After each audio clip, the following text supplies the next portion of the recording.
Well, hello there, and welcome to another version of Warbird Wednesdays. My name is Fred Bell. I'm the Vice Chairman of the Palm Springs Air Museum. I am here with, he chose his word again today, affable Greg Kenny, who is doing the adept work and all the editing on this. I just am merely the talking head.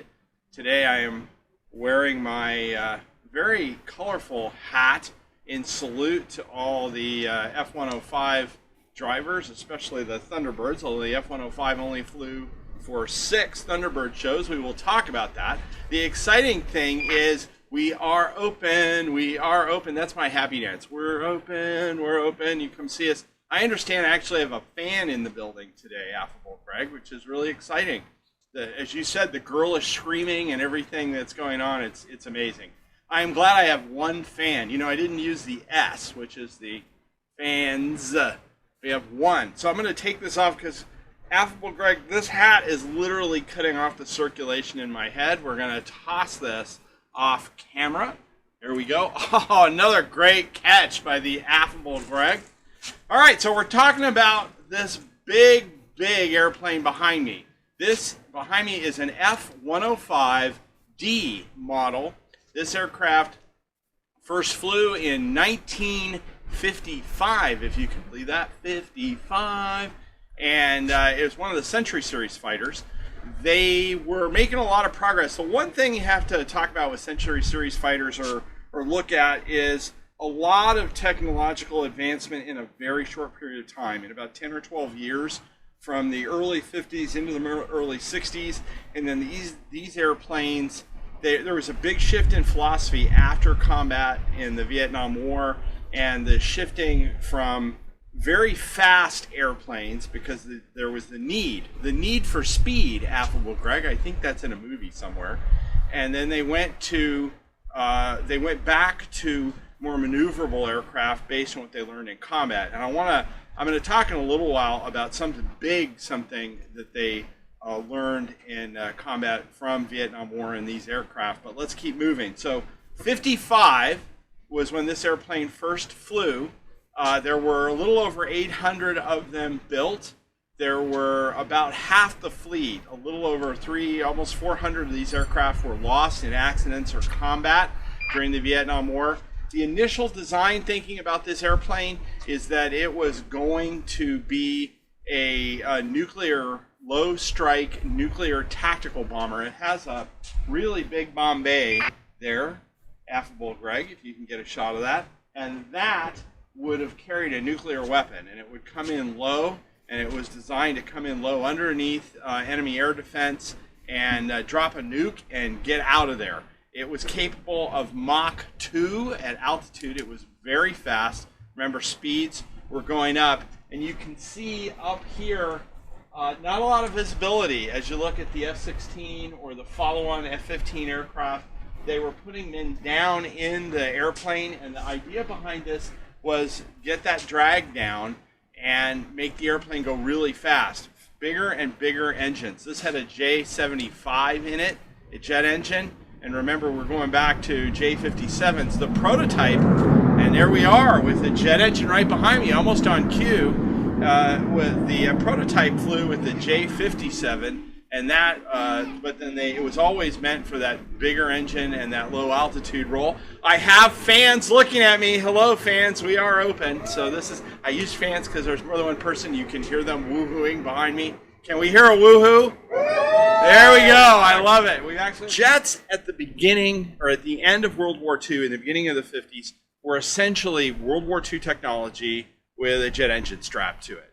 And you know, they were learning. We've talked about that before. They were learning. There were aerodynamics. Remember, oxygen and water are not that much difference. The big difference is that, you know, it's all fluid, right? And our atmosphere that we breathe is just thinner. But if you move your hand through water and you can see or you can feel the resistance, it's no different with oxygen and in the atmosphere. So there was a guy named Otto Frenzy. Remember, we always talk about the Germans because the Germans were doing a lot of stuff on this. And Otto Frenzy came up with the area rule. And what the area rule was essentially is that we got a lot of airplanes running around here. We're going to let that one go by. design civilian product. I think that was a Cessna. So what Otto came up with was the area rule. And with the area rule, basically, and I want you to go out and look this up because we're not going to spend a lot of time on it. But what he came up with was essentially the placement of the wings, where the wings were, and the shape of the fuselage. These aircraft early going through the sound barrier had what they called a lot of transonic turbulence. That's buffeting from the air going over the airplane. And what it really turned out, and this is very evident in two other Century Series fighters, the F-102 and the F-106, the shape of the fuselage totally impacted how fast the airplane could go because of air resistance. The F-102 had to go through a major redesign because of the area rule, which is essentially a tapered forward fuselage and a big back end. Now, Frenzy, he came up with that, and probably the biggest thing, if you want to go out and look at an airplane that was really impacted by that in a German design, look at the HE-135. Go out and look up that airplane, and he actually did some wind tunnel testing. All of that was captured by the Allies at the end of the war. And then there's another guy, Kuchermann, and I'm butchering his German name, but he came up with what's called the Coke bottle. And the Coke bottle is how they describe these aircraft, which is very narrow tapered fuselage and a big back end. What they found was that was the ideal, along with the placement of the wings, was the ideal thing to break the sound barrier. And as we talk with the 102 and the 106, that's really how they started solving the problem. Because remember, we're going away from World War II technology with a jet engine strapped to it, and now what we're doing is we're benefiting from these further and further wind tunnel testing and shape testing on these airplanes. So if you can see the plan view, you can see that. Remember, I talked about extremely poor visibility in this airplane. It was designed to go in low, fast, and then get out, and it had a nuclear bomb. Now, what ended up happening in these aircraft were pressed into service in the Vietnam War. What they used them for was, this was really used as a tactical strike fighter. It could carry 14,000 pounds of bombs. So we're talking about the B-17, B-24. One airplane could carry more ordnance than those aircraft, and with one man. And so they were used as fighter bombers, and more bombers than fighters. They had like 25 or 27 victories, aerial victories during the Vietnam War, but they were very vulnerable. And what were they vulnerable to? Well, remember, big airplane, not very maneuverable. You can see the bombs hanging underneath this. We'll let another airplane go by. We are very busy, Affable Greg, today, but they would go in. So you can imagine, this is a thirsty bird, uses a lot of fuel, has all that drag, right? Because you got all those bombs hanging underneath it. Was extremely vulnerable into the target, needed a fighter escort, and then the North Vietnamese were flying very maneuverable MiG airplanes. And we talked about MiGs, MiG-15s, MiG-17s, MiG-21s were extremely maneuverable, and this airplane was really, really vulnerable at that time. Now, this aircraft behind me, 108, is actually a combat veteran. In World War II, a lot of aircraft that were in combat never made it back to the United States. And the reason for that was we had airplanes coming out of our ears. It wasn't economically feasible to bring them back. In today's museum collections, it is highly unusual to find aircraft from World War II that actually have combat history. Primarily they're in the national museums because the national museums don't want to give them up. And they don't make it in, like the Palm Springs Air Museum is a private collection. They're very hard to find in private collections. In the jets, as they went through multiple conflicts and as they were retired, you'll find a lot of interesting histories with jets. 108, which is the tail number on this airplane, flew out of Tak Lee, and that was in Thailand, and flew strike missions over North Vietnam. So it is a combat veteran. Now, the interesting thing about this airplane, I'm always emphasizing the people that flew the airplanes. When we had this airplane come in, this aircraft is on loan from the United States Air Force. Thank you, United States Air Force. And the airplane came in, and we started doing the history on the the tail number on this airplane, we actually put the tail number or the bureau number out. We had this young man call us from India, Gordon Jenkins, and say, I think I flew that airplane. And he came in with his logbook, and sure enough, this tail number, he flew that airplane over North Vietnam. Now, what are the odds that this guy is 30 miles away from where we're at? It was meant to be.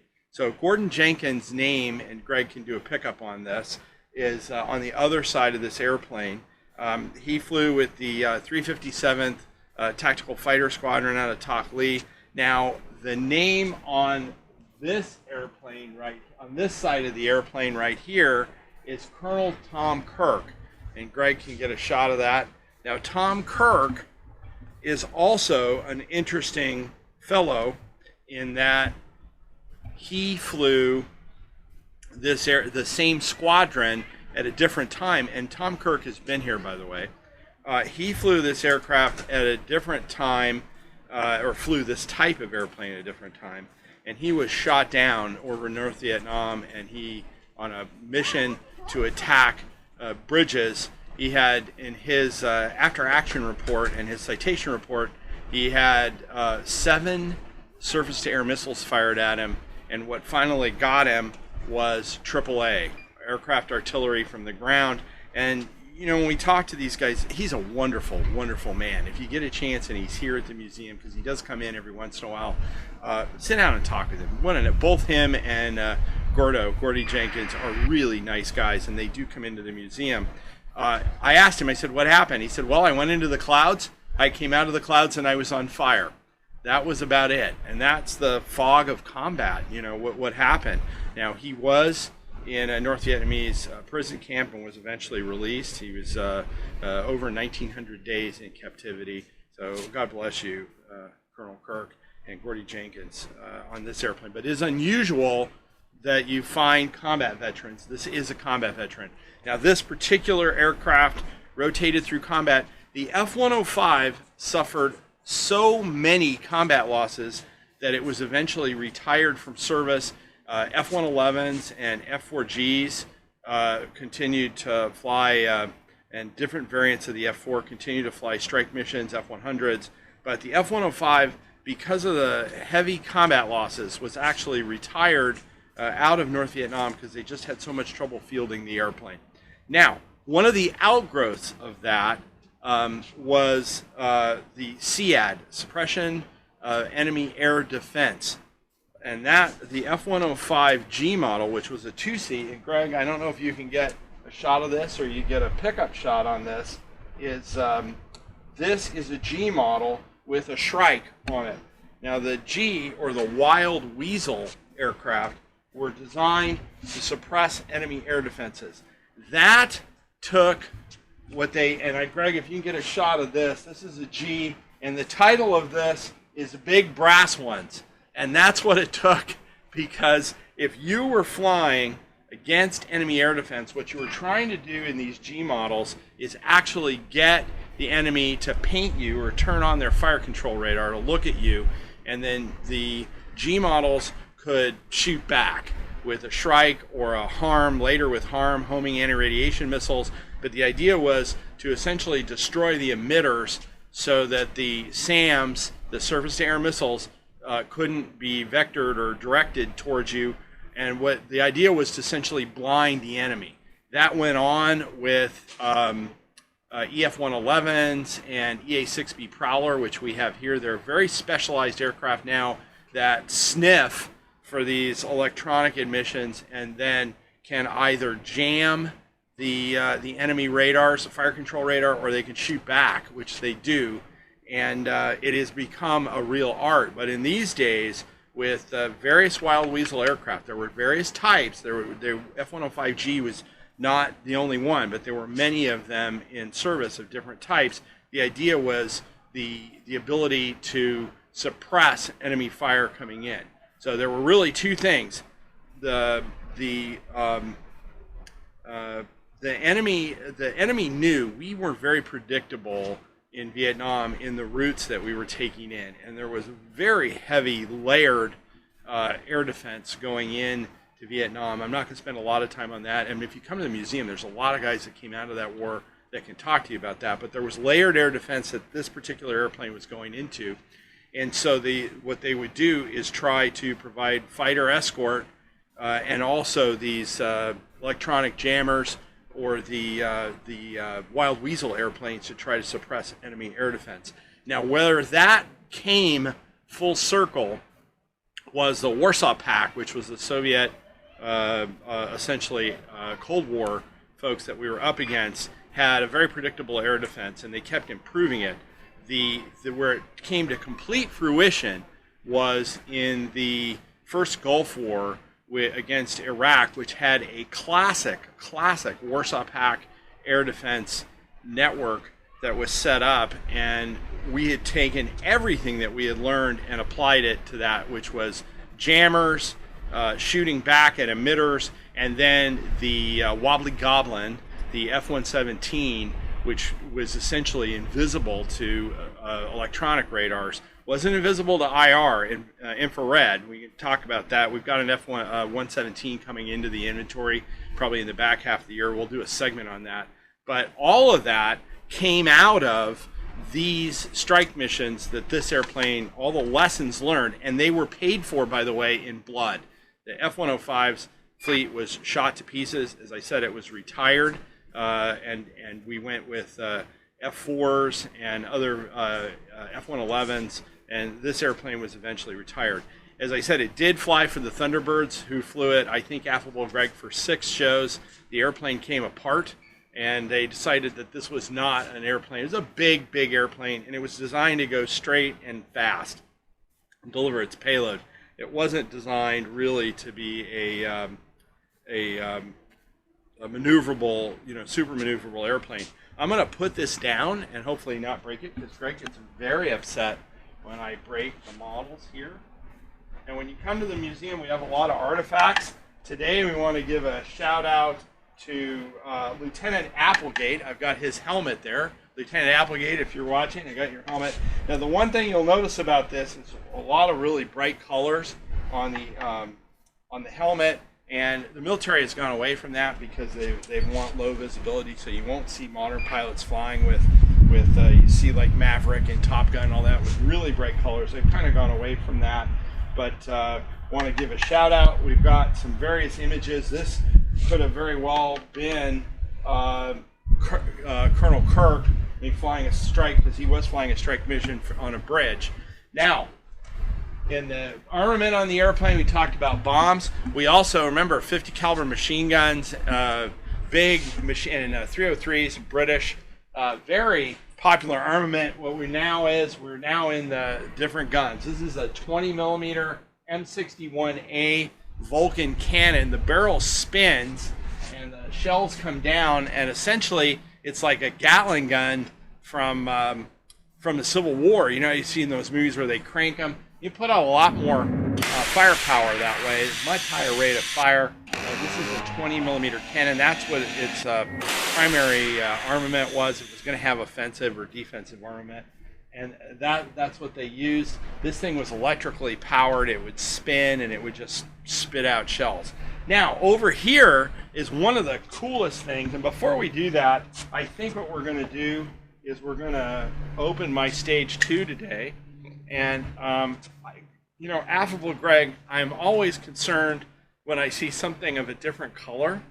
And Brainwash, of course, was that nuclear blue, I guess, if nuclear is blue.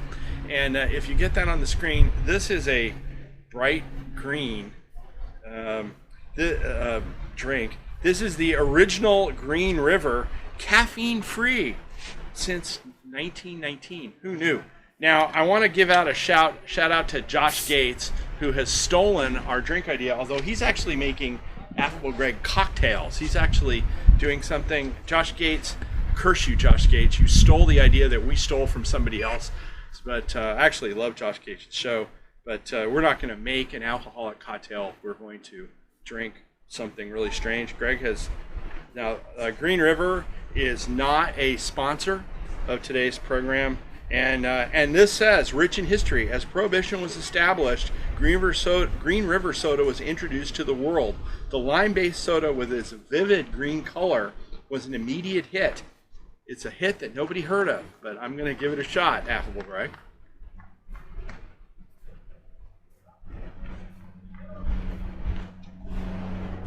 Affable Greg, a wild-colored drink. There we go, another brightly colored civilian airplane.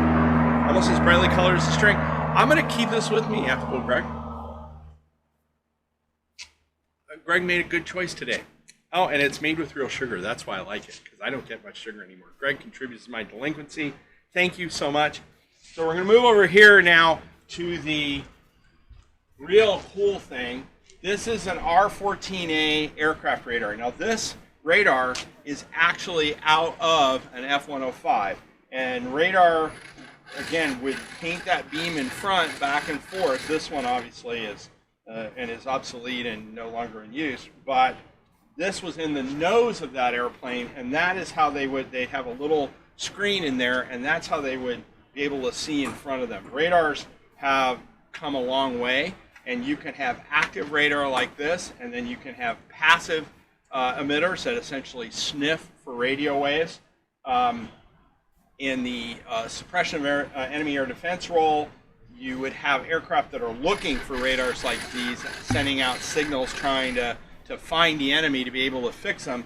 In this case, this was either a fire control radar or could pick up things out in front. But this was a radar that was actually on board this particular airplane.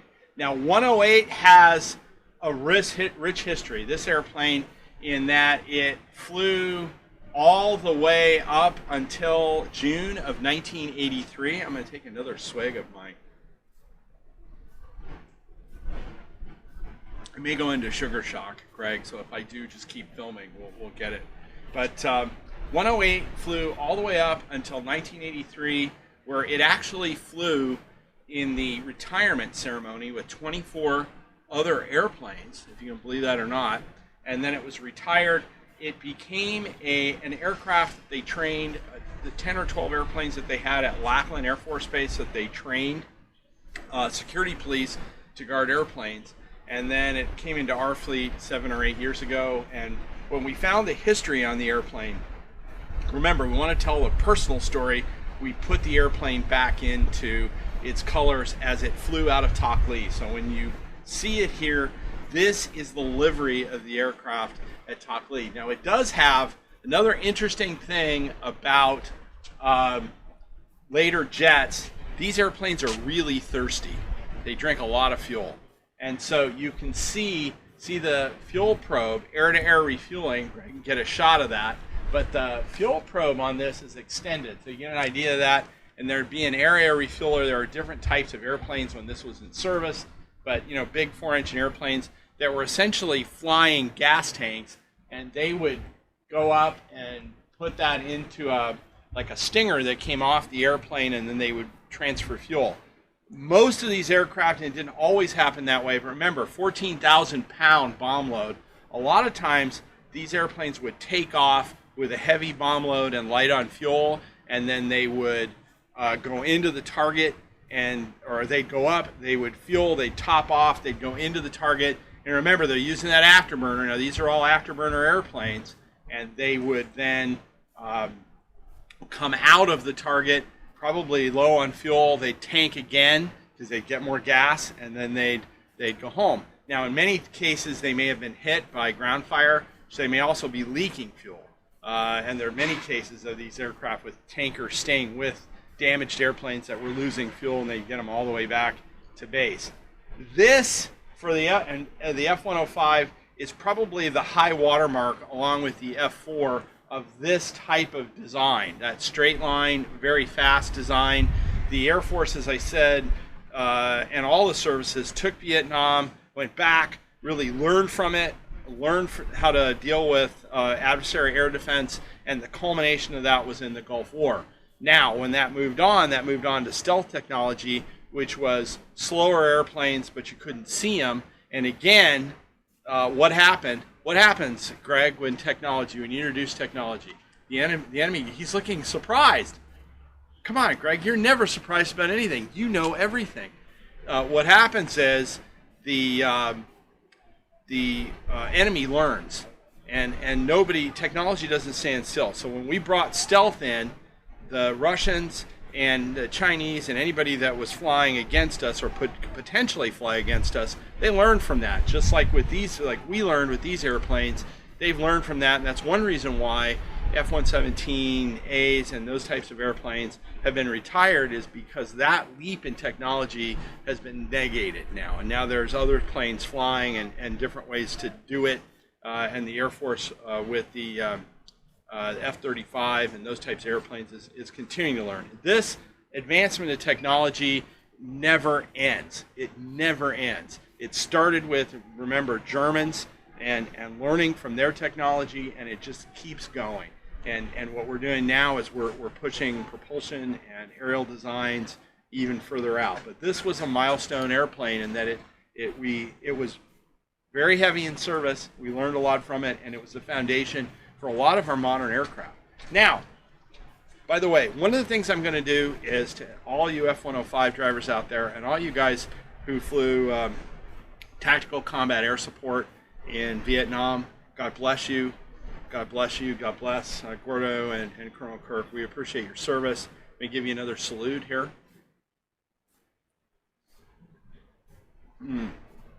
Greg, good choice, even though the color is kind of frightening. Maybe my tongue is green like it was blue the last time. Now, if you need to have the right shirt in order to be able to do this. And if you go out, we've shown this one before. This is the Century Series fighters, and they're on there, all of them. We are going to do something on the F-102 and the F-106, which were interceptors. But get out on that web store and pick yourself up one of these shirts. Like I said, not only will you be 10 miles an hour faster anywhere you go because of the lower drag coefficient, which we just talked about, but this will be the talk of parties, I guarantee you. Take this Green River and this shirt, and you will be the talk of a party. Socially distanced, of course, by the way. So I'm going to wrap up the F-105 today by telling you, go out and hit that subscribe button. We need that. If you see us on Facebook, like us on Facebook. We're trying to get to 1,000 subscribers on the YouTube channel. So hit that, send it to your friends, shout it to the heavens. We have one fan in here, Greg. It's just one fan at a time. We might have 5 at some point. I'm excited about this. So my name is Fred Bell. I'm the Vice Chairman of the Palm Springs Air Museum. We are open. I'm doing my happy dance, Greg. This is my happy dance, and this is my low drag for the 105. See, I've got my little wings going there. But come over and see us here at the Palm Springs Air Museum. Thank you very much. Have a great day.